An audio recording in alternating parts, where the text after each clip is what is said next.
Yes, welcome back to the program. Now, over the last few days, we've been looking at the rising concerns around the plans by Israel to annex large parts of the West Bank, including the Jordan Valley, and expand the illegal settlements. And all of this has created great worry amongst those who are justice seeking people around the world. Luxembourg, a tiny little country in Europe, if you didn't know, is saying that the European Union, may be forced to recognize Palestine if Israel steals the West Bank. Is it all rhetoric? Are they just blowing hot air, or is the European Union serious about these moves by Israel? I'm joined now by Palestinian activist and analyst Dr. Anwah Nagia. He's also the head of the Palestine Museum out in Cape Town. Assalamu alaikum wa rahmatullahi wa barakatuh. Dr. Welcome to the program. Wa alaikum salam wa rahmatullahi wa barakatuh to your esteemed viewers and to you, my brother, and to the listeners.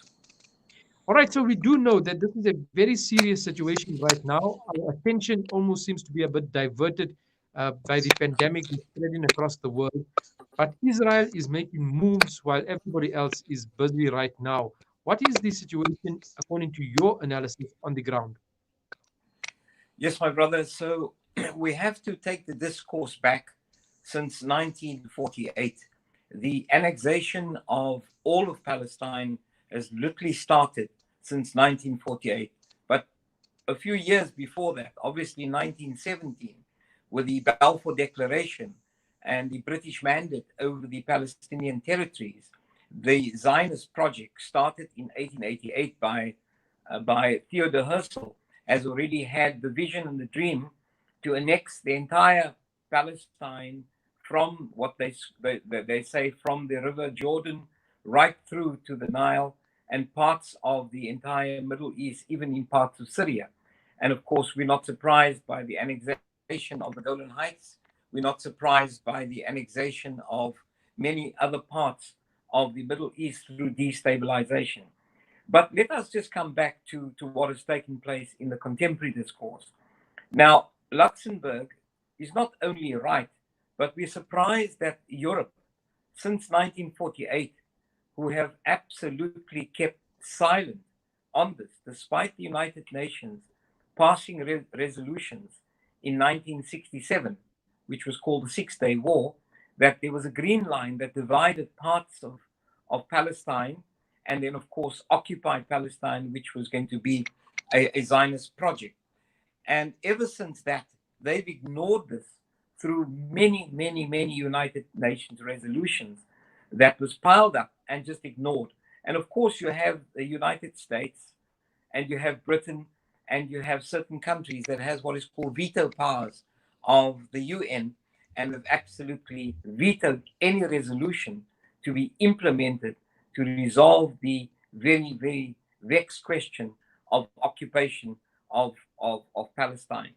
And recently, since we know that the Trump demise is imminent, the Israeli government, occupied government, together with the what they call the unity government with Gantz and of course Netanyahu, they've decided that it's best while the US President Donald Trump is still in power, they can now push for the greater project of annexing the issues around Al-Quds, which is Jerusalem. And you know, more than a year ago, the U.S. Embassy moved from Tel Aviv to uh, to to Jerusalem, and thus making Jerusalem the capital of the occupied Palestinian state. So this has happened in full view of the world, and in full view of the world actually being completely silent, and to some extent very cowardice in their nature. And so the Zionist project has accelerated by buying off heads of state, by buying off heads of state in Africa, by buying off half the US Senate and the particular political formations in the US as a strong Zionist lobby through APAC and other agencies. This now obviously is a nail further in the coffin of the resistance movements of the people of Palestine, as to show the arrogance and the blatant brutality as we see them every single day. Now, I think, in a very different way, that this might be the end of occupied Palestine. It's not a pipe dream and it's not a delusion. I'm not under any delusions. But I think they've now pushed their agenda too fast and too quick, that it will have repercussions for the entire region and will have repercussions on a global scale. And so this is not just a significant move by the unity government to keep, well, Netanyahu was facing a myriad of charges for corruption, nepotism, and he's obviously done this exactly as previous American presidents. When their elections are being threatened, they actually evoke wars. And similarly, both Netanyahu and Trump, who's also on the back foot in the US elections that are looming in November, this move, they believe, would actually support them. And the difficulty is that many of the American senators, look, let's just call a spade a spade. The US policy towards Israel will never ever change unless there's a seismic shift in the body politics of the US, as opposition parties or independent candidates grow. The United Now, Nations, for the first I, time. Dr. Nagia, I see here that Luxembourg is saying that uh, if Israel pushes ahead, it will change the dynamic dramatically and it will almost force European states to recognize Palestine. The debate will gain a whole new dynamic. I would even consider it inevitable, said one of their politicians out in Luxembourg. Uh, why should it be that Palestine still needs to be recognized only if an annexation move is made? Are the Europeans not being duplicitous in that Palestine needs to be recognized because that's what it actually is? Absolutely. I think your point is absolutely right. I always hold the view that it is very ironic that we should recognize Palestine because the Palestinian people existed more than 5,000 years. The Al-Quds, or Jerusalem as it is known to modern man, have been occupied by Palestinians for 5,000 years, 4,000 of which they ruled. And it's very, very fortuitous that a colonial power, the powers in Europe, and most of them have been plunderers of Africa and of the Middle East, are now talking about a recognition of a Palestinian state. And obviously, the issues around the Palestinian state was what they call, well, I don't know if people still hold the view that you can have two states. And the one state solution is the only one because 85% of the land has been annexed by the Zionist project, and only 15% of the land is there. We must remember, of the 13.8 million Palestinians, 6.5 million is living in tents and is living in exile. And then, of course, the other 6.2 million people are living within the territories, but only occupying 15% of the land. We know that Gaza has 2.2, 2.4 million people locked in a concentration camp since 2014, bombarded, literally suffocated to death, with food insecurity being a main preoccupation, with health services not going there.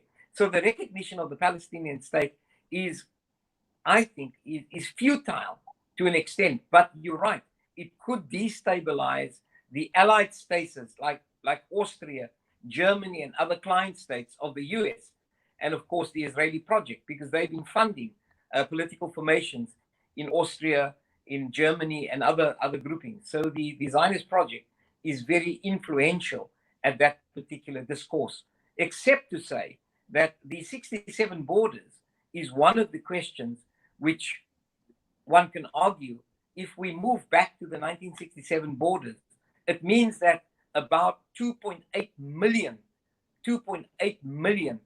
settlers will have to be relocated into what they call the 67 borders.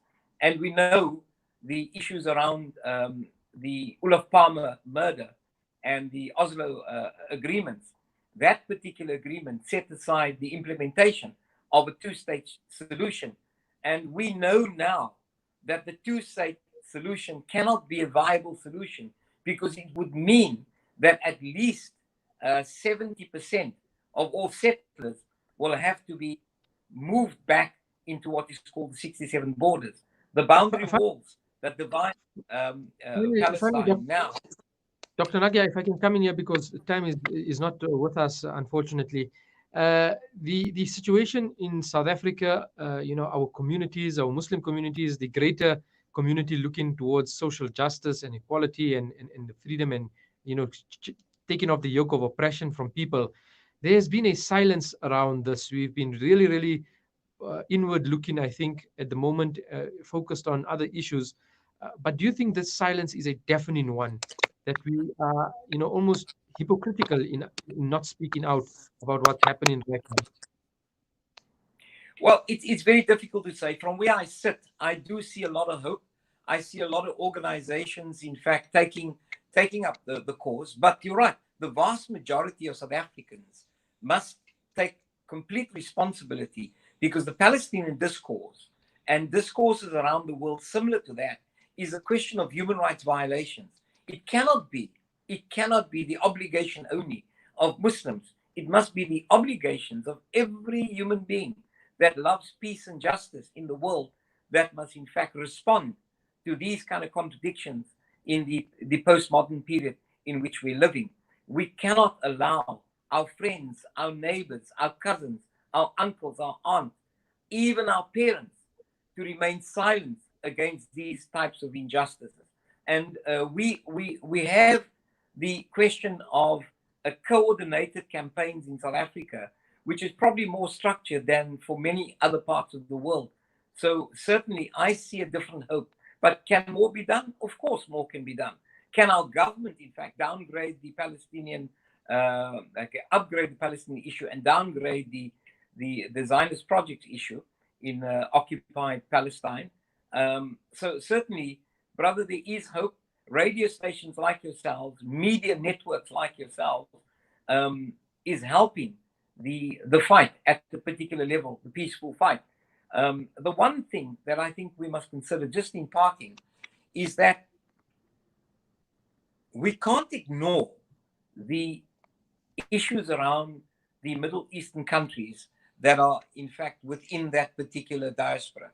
And they themselves are complicit to an extent, both the role of Egypt, that in fact is still suffocating Gaza, and are in fact listening to the US and the Israelis in terms of the funding that they get. And then, of course, the Saudis, and then, of course, the Emiratis. All of them, are deflecting the Palestinian cause because of the geopolitics between Iran. And, of course, they've massacred Syria. They've massacred Libya, which is further north. And, of course, they massacred the issues around Syria, and then, of course, we see what's happened to Lebanon and what's happened to Yemen. So all of the geopolitics speaks to the issue of a client state behavior, listening to the US agenda. And despite the US now pulling out forces out of Yemen, parts of Iraq, and then of Syria, the neocons is a factor to play with. Dr. Anwah Nagia of the Palestine Museum, Jazakallah khair, and thank you so much for joining us this morning and providing that insight on the proposed unfortunate annexation of the Palestinian lands. Brother, just in parting, it is June 16 today. We commemorate and celebrate the lives of all our fallen heroes since 1976. And we ask Allah subhanahu wa ta'ala to give all of those martyrs Jannatul Firdaus, both in the Middle East and both in South Africa. And we pray that our country, in fact, get rid of the scourge of the COVID-19 pandemic. Inshallah. Wa alaikum salam wa rahmatullahi wa barakatuh.